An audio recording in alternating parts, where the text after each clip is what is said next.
যারা রোজা ভেঙে ফেলে তাদেরকে আপনারা এই হাদিসটা নিজেরা আজকে মুখস্থ করবেন, আর যারা ওই যে লাল কাপড় টাপড় লাগায় খায় এদেরকে এই হাদিসটা শোনায় দিবেন। পারবেন না ইনশাআল্লাহ?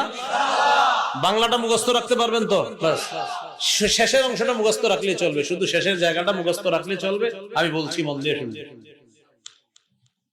রাসূলুল্লাহ সাল্লাল্লাহু আলাইহি সাল্লাম বলেন, আমি ঘুমিয়ে আছি, দুই ব্যক্তি আমার কাছে আসছে। আসার পর ফাআখাযা বিদবঈ, আমার বাহু ধরছে, কিভাবে বাহু ধরছে। তো ধরার পর আমার টাইনা নিয়ে যাইতেছে, স্বপ্নে দেখতেছে নবীজি। সুবহানাল্লাহ। নবীজি বলেন, আমারে নিয়ে যাইতেছে, যাইতে যাইতে দেখলাম ফাআতায়া বি জাবালান ওয়া'রা,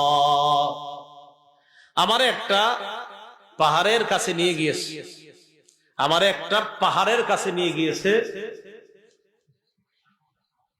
তো এই দুর্গম পাহাড়, এই দুর্গম পাহাড়ের সামনে গিয়ে আমি দাঁড়ায় রয়েছি। দুর্গম পাহাড়, ওটার সামনে দাঁড়ায় রয়েছি। নবীজির নিয়ে গেছে কয়জন? দুইজন। এইভাবে মনে করেন দুইজন রাসূলরে এইভাবে দুই বাহুতে ধইরা দুইজন নিয়ে গেছে। তা আপনি সামনে এলেন না, দেয়ালে সুন্দর হইতো, আচ্ছা আইছেন না, সমস্যা নেই।